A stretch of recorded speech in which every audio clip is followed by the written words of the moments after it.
All right, let's get it over with. Well, you've heard me talk an awful lot about the BRICS alliance. Now, BRICS, remember, is an acronym for Brazil, Russia, India, China, and South Africa, right? And I've been talking about this for quite a while that it's coming up, but the rest of the street is starting to catch up. We're starting to hear more and more people talk about it, and headlines are coming out at a faster pace now. BRICS, gold-backed common currency, a shock to global fiat money system, as Russia confirms launch in August. Okay, now August is a couple of weeks away, but I think the meeting, if I remember right, is mid to late August. I think it's on August 20th or 22nd. Russia confirms BRICS will create a gold-backed currency. Okay, so for context purposes, let's remind ourselves that Western currencies are not backed by anything. They are fiat currencies. Now, fiat is a Latin word that means decree, okay? So the government decrees that these dollar bills are actually money, but they're not backed by anything. They haven't been backed by anything since 1971 when Nixon temporarily took the U.S. off the gold standard. Of course, it's been 52 years now, so it doesn't feel so temporary anymore. But the U.S. dollars or the Australian dollars or the Japanese yen that you have sitting in your bank account or in your wallet or in your sock drawer, they're not backed by anything. They're literally just pieces of paper. But regardless of whether they're in the form of paper or zeros and ones, they're not backed by anything. They are literally worthless. So what is this new currency that we're talking about that the BRICS coalition is trying to cobble together? Why is this new competition bad for the US dollar? Most people think the dollar is never going to go away. It's too strong. Everybody uses the dollar. All these central banks around the world, they have to keep US dollars in their banks as reserves, right? Because we all know that the petrodollar is the dominant form of transaction for international trade. And so here we see the original cast of characters, the 5 original countries in the BRICS alliance. So how BRICS countries help to define a truly new world order. Okay, now we're getting to the nub of it. Now, the assumption is that this new currency is going to be backed by precious metals, primarily gold. And a lot of people are speculating that this is why a lot of big central banks around the world, particular countries, have been hoarding gold. This is out of January this year. China extends gold buying with fresh flows to central bank. And this is from just a few days ago. China continues to de-dollarize reserves as gold stockpile climbs for 8th straight month. So China and Russia and other large central banks have been building their gold reserves in a very dramatic fashion. So this is why this coalition is so important. Okay, so between the original 5 BRICS countries, they have a total of 3.2 billion people. That represents 41.4% of the world's population. So just between the original 5 BRICS countries, they represent over 40% of the world's population. Okay, so this is a map of countries around the world who are current and proposed members of the BRICS Alliance. Now, it's kind of hard to see here, but some are deep red and some are like maroon. But the BRICS Alliance is much larger than the original 5 countries. As of May of this year, more than 30 countries wanted to join the BRICS Alliance. And this is just a couple of months later. Remember, a couple of months ago, there were 30 countries applying for membership. Well, now 41 countries have applied for BRICS membership. From 30 to 41 in 2 months. This alliance is growing every single day. Countries are scrambling to get into the BRICS alliance. So you can see that countries around the world are on a mission to ditch the dollar as much as they can to conduct their international trade. And one of the most dramatic examples is Saudi Arabia. Saudi Arabia considers accepting yuan instead of dollars for Chinese oil sales. We even have France now starting to conduct business with China in the form of yuan instead of the US dollar. And France is supposed to be, a staunch ally of the US. And in America, we have people at the highest levels taking steps to diminish the power of the US dollar. And I'll prove it to you. From the White House, statement from President Biden on the confirmation of Jared Bernstein. Our president put this guy on the Council of Economic Advisors, the strongest economic advisory group in the country. Why is this important? I'll show you. If you Google this character, In 2014, 9 years ago, he wrote an article for the New York Times titled "Dethrone King Dollar." Bernstein stated, "The government needs to drop its commitment to maintaining the dollar's reserve currency status." This same guy, 9 years ago, "America can't afford to maintain the world's reserve currency.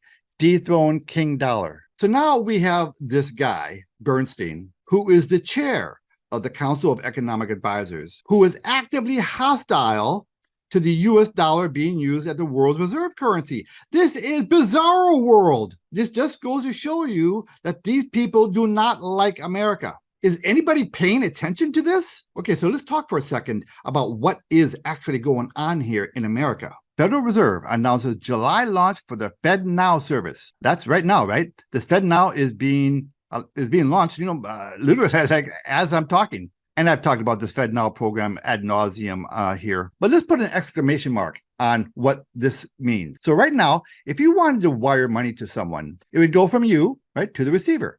Sender, receiver, right? But now the Fed is sticking itself in the middle. So now all the wires are going to go from you to your bank, through the Fed to the receiver's bank, and then to the final recipient. So the Federal Reserve now, in one step, is going to be enormously more powerful than they already are. I mean, I still can't believe these people are getting away with this stuff. I can't be. Where the heck is Congress? This is, as far as I can tell, our Congress, our Senate, our executive branch, they're in on it. But imminently here, the Federal Reserve is going to be in the middle of every banking transaction you want to conduct. And of course, part of the piece of that whole control system is going to be the central bank digital currencies, which are going to run on the rails of the Fed Now system. Now, this is a list of organizations that have completed certification in the Fed Now service. I couldn't fit them all on here. Pretty much all the banks out there have already completed their certification for the Fed Now service, because otherwise they're going to be out of business. So we have no choice.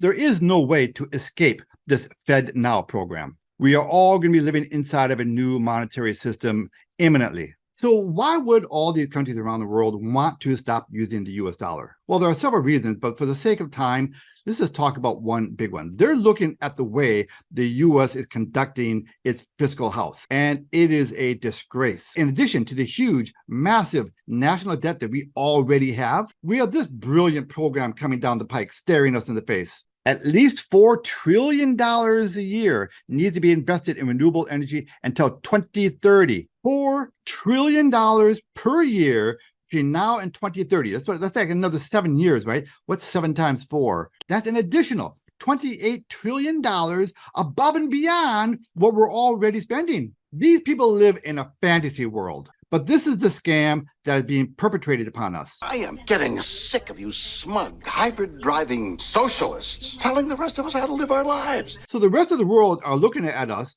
and they're thinking, but these people must be out of their mind. So between that and other issues, they're starting to trust the U.S. much less. And now with this BRICS coalition, they see an option. They see an alternative. So how are we supposed to pay for that $28 trillion of extra money? Well, they're coming up with these brilliant plans, like a shipping tax. They're gonna put a new shipping tax on everything that will yield another $100 billion climate windfall. Yes, this is how they will pay for things. They're gonna raise taxes, and they're gonna issue a lot more debt. Everything you buy, everything you live your life with is going to become more expensive. America doesn't actually manufacture very much anymore. Everything that we use is manufactured somewhere else, and it has to be shipped to us. So with this shipping tax, they're all going to become more expensive. And it's not going to end with that one tax. We're going to see all sorts of new taxes coming up. For that reason, and for other reasons, many countries around the world see the BRICS alliance as an alternative, as an option to the US dollar. And they're starting to reach for those alternatives with both hands. Now, we have to wait for this big meeting in August to see what's going to come out of it. If I had to speculate, my guess is we probably won't see a single currency. We'll probably see some kind of an agreement that each country can do their business with each other in their own currencies. But they're going to be backed by something, probably gold and silver, something like that. We don't know yet exactly how it's going to look. But it's not like you're going to be able to take your Brazilian real and walk to the bank and convert it for gold. That's not the way it's going to work. The way it'll work is that gold will sit in various parts of the world, and every once in a while, when the trade imbalances get too out of whack, they'll ship some gold from one place to another place. So they will be in aggregate backed by gold. We will have to wait and see what the final product looks like. But for now, it's just important to know that they're serious about this.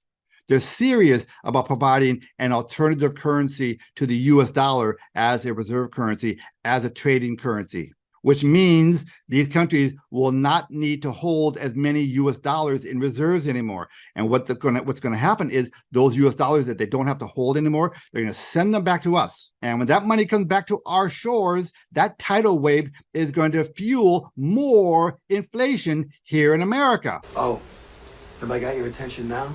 More inflation is coming. Higher interest rates are coming. Our cost of living is going to go up sharply. You cannot afford to ignore this. You have to start taking steps right now. Start getting your money out of your bank. The money you have sitting in the bank is not safe, and it's losing its value every day. So once you get that trash fiat currency out of the bank, convert some of that into gold and silver. This will get you out of the traditional financial system. And number 3, establish streams of passive recurring income. Rob and I have programs to help you acquire your gold and silver and establish your passive recurring income. If you don't mind, could you give us a like and subscribe if you haven't already, and leave a comment? Ed Anderson, live from Minnesota, signing out. Copy that.